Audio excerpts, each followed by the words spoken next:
दोपहर के खाने के बाद सविता जी थोड़ा सुस्ताने जा ही रही थी कि बहू रितु का कॉल आया। माँ, आज रात के खाने पर मेरे खास मेहमान आ रहे हैं। आपकी फेवरेट गट्टे की सब्जी बनेगी। प्लीज़ जरा सामान चेक कर लीजिए ना। कुछ लाना हो तो बताइए।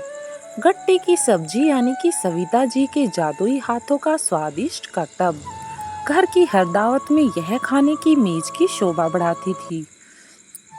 तो बाहर पार्टी में उनसे इसे ही बनाने का अनुरोध होता था। स्टोर में सामान देखते हुए उन्हें यह सोचकर संतोष हो रहा था कि 2 महीने पहले ही ब्याह कर आई बहू को इसी बहाने अपनी खास डिश सिखाने का मौका मिलेगा। बेडरूम में जाकर लेटी तो आंख लग गई। शाम की चाय पीकर ड्राइंग रूम ठीक किया और तैयार होकर रितु का इंतजार करने लगी। नियत समय पर रितु आई और 10 मिनट में किचन में आती हूँ माँ कहकर कमरे में चली गई। तब तक सविता जी भी अपने काम में लग गई।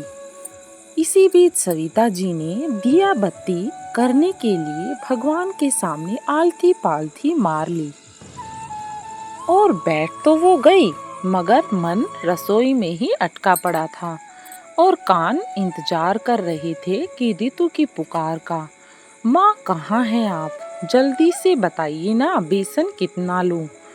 मगर अफसोस, पूरे 15 मिनट बाद रसोई से सिर्फ बर्तन खड़खड़ाने की आवाज आई। अब उनके सब्र का बांध टूट चुका था।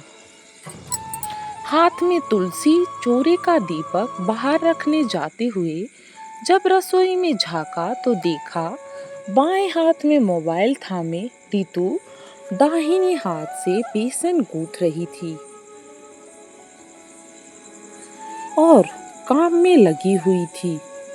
किसी तरह अपने कमरे की ओर लौटते उन्हें याद आया कि पिछले 2 महीनों में रितु से नए मोबाइल से संबंधित ढेर सारी जानकारी हासिल करते हुए ना तो उन्हें किसी कमतरी का एहसास हुआ और ना ही उनका अहम आहत हुआ।